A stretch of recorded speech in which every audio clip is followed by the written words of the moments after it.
안녕하세요. 보는보 채널입니다. 저희가 이번에 방문할 곳은 바로 인천광역시 부평구 부계동에 위치한 인천평화의료복지 사회적 협동조합인데요. 정말 이름이 길죠? 그만큼 인천의 의료복지를 위해 열심히 힘쓰는 협동조합입니다. 의료협동조합이라고 하면 다소 생소하게 들릴 수도 있는데요. 이런 의료협동조합 중 20군데는 사회적 협동조합으로 지정되어 운영 중에 있습니다. 그 중 하나가 저희가 오늘 바로 소개해드릴 인천 평화의료복지 사회적 협동조합입니다. 이 협동조합은 지역 주민과 의료인이 함께 힘을 모아 우리 가족과 이웃의 건강과 생활의 문제를 해결해 나가는 협동조합이며 건강한 마을을 만들기 위해 나누고 협동하는 주민자치조직입니다. 현재 평화의원, 한의원, 치과, 가정간호산업소, 건강검진센터, 복지센터를 운영하고 있으며 조합원, 지역주민과 함께하는 건강소모임을 운영하고 있습니다. 또한 건강체크와 노인정 건강관리, 취약계층과 외국인 노동자 등 의료복지 지원 활동을 통해 건강한 지역과 마을을 만들기 위해 힘쓰고 있습니다. 그리고 이 협동조합은 1989년에 설립되었는데 그때 당시에는 기독천령 의료인의 출자로 설립되었다고 해요. 그리고 1996년에 인천평화의료생활협동조합으로 설립되었고 주민 출자로 평화의원을 운영하게 되었습니다. 2008년에는 사회적 기업으로 인증받아 노인복지센터, 방문간병, 방문목욕, 방문간호를 시작하였고 2010년에는 평화치과가 설립되었습니다. 그리고 2013년에는 인천평화의료복지 사회적 협동조합으로 전환되었습니다. 조합원에 가입하기 위해서는 출자금을 납부해야 되는데요. 2012년에 시행된 협동조합 기본법에 따르면 의료 사회적 협동조합은 다른 사회적 협동조합과는 달리 엄격한 조항이 있습니다. 최저 조합원 수는 500인 이상이어야 하고 최저 출자금은 1억 원 이상이어야 하며 1인당 최저 출자금은 5만 원으로 현재 인천평화복지 사회적 협동조합은 이 최저 출자금에 맞추고 있습니다. 출자금은 의료복지 사회적 협동조합을 만드는 기본 자산으로 쓰여지며 조합원들이 이용하는 이용시설을 설치하거나 이용장비를 구입하는 데 사용합니다. 출자금을 납부 시 납부 확인서를 받으실 수 있으며 또 나중에 탈퇴하실 때에는 소정의 절차를 거쳐 복지사업에 기부하시거나 돌려받을 수 있습니다.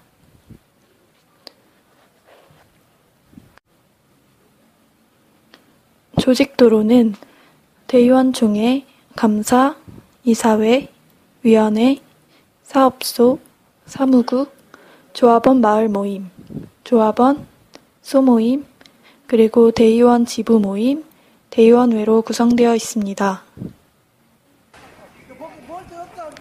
네, 그러면 이제 부계동에 위치한 인천평화의료복지 사회적 협동조합으로 가볼 텐데요. 부계역에서 약 10분 거리에 위치하고 있습니다.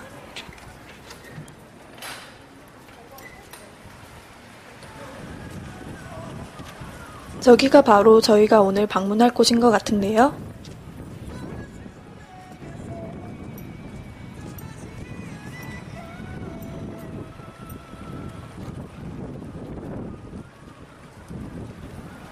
자, 드디어 인천평화의료복지 사회적 협동조합에 도착했습니다. 그럼 한번 같이 들어가 보실까요?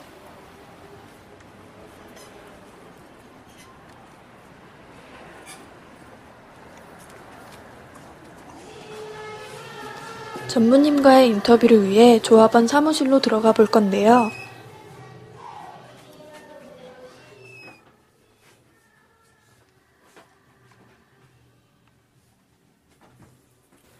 직원분들이 일을 하고 계시네요.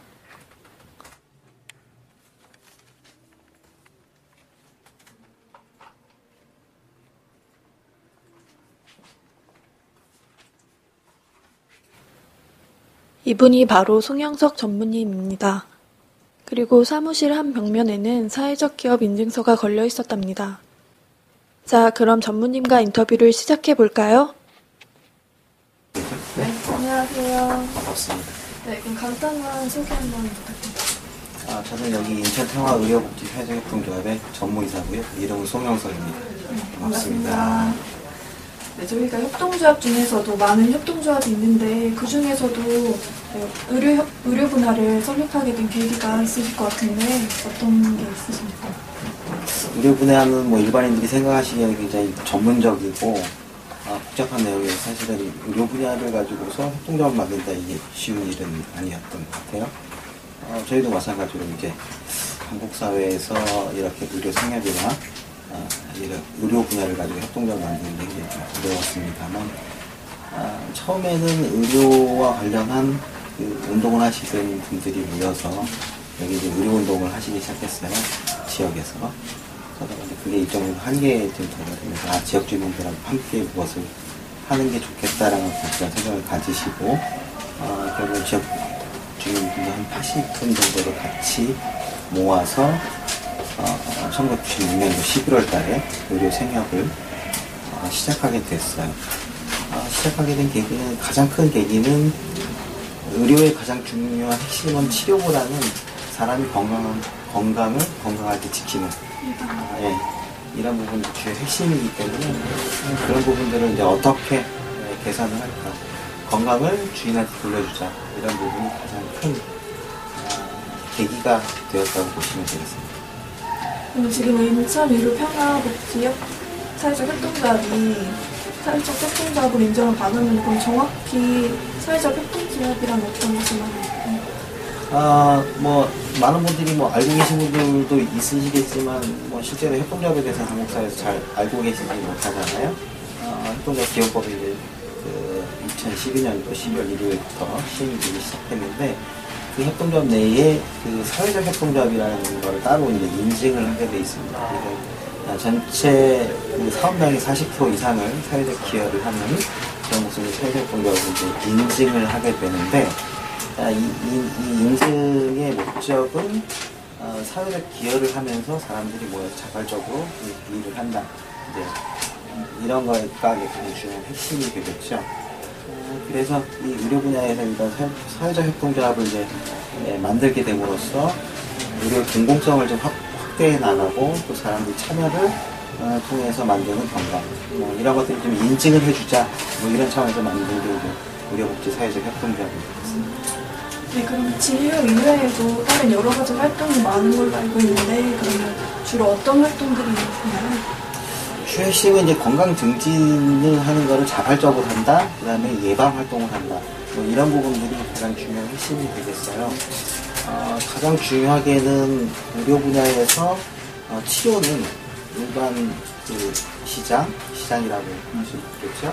일반 시장에서도 많이 그 전문화되고 이런 영역들이 좀 있기는 한데 이거 이외에 건강을 건강하게 지킨다는 것들이 가장 중요한 핵심이 되겠죠. 그래서 뭐 보건 예방 활동을 하든가, 즉 뭐 예를 들어 혈압이나 당뇨나 이런 거 사전에 체크해서 건강을 유지하고 하는 그런 활동들을 한다거나, 아니면 건강을 이제 혼자 지키기 좀 어려우니까 건강을 스스로 증진하기 위해서 뭐 건강 도모임을 결성을 해서 활동을 한다든가, 또 한 가지는 뭐 예를 들어 병이 났을 때 이제 그 병을 잘 유지 관리하는 것도 중요하니까 또 환자 모임이라든가, 또는 뭐 건강을 유지하는 데 있어서 뭐 다른 방법으로 예를 들어 채식을 한다든가 뭐 운동을 한다든가 이런 모임 활동들을 통해서 또는 뭐 프로그램을 통해서 건강을 지켜나가는 이런 활동들을 하고 있죠.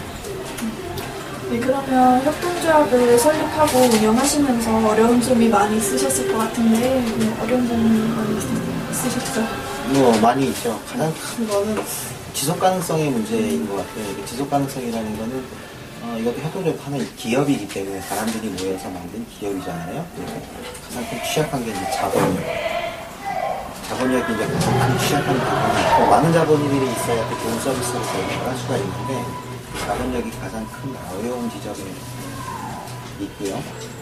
그 다음에 또 이제 사회 서비스를 하는 데 있어서 이게 이제 공적인 영역이라니까, 특히 의료 분야는 의료나 복지 분야는 공적인 영역이라서 뭐 가격을 굉장히 높이 받을 수 있는 것도 아니고, 또 자율성이 굉장히 좀 적기는 해요. 그래서 유지하는데 좀 어려운 그런 측면들이 좀 있습니다. 일반 사람들이 생각하기에는 오리기하는 운영하면 돈을 많이 벌 거다 이렇게 생각하는데 실제로는 그렇지는 않아요. 그러니까 굉장히 짧은 틀에서 정부 통제 하에서 이 가격들이 결정이 되고 선택할 수 있는 범위들이 그렇게 많지 않아서 그 자본을 축적하거나 조합원들이 돈을 많이 내어서 이렇게 좋은 시설을 만들고 이런 게 좀 어려운 측면들이 있습니다. 그래서 경영의 어려운 부분들이 아무래도 좀 여기도 마찬가지로 있습니다. 네, 오늘은 여기까지 전무님 인터뷰를 끝으로 1부를 마치겠습니다.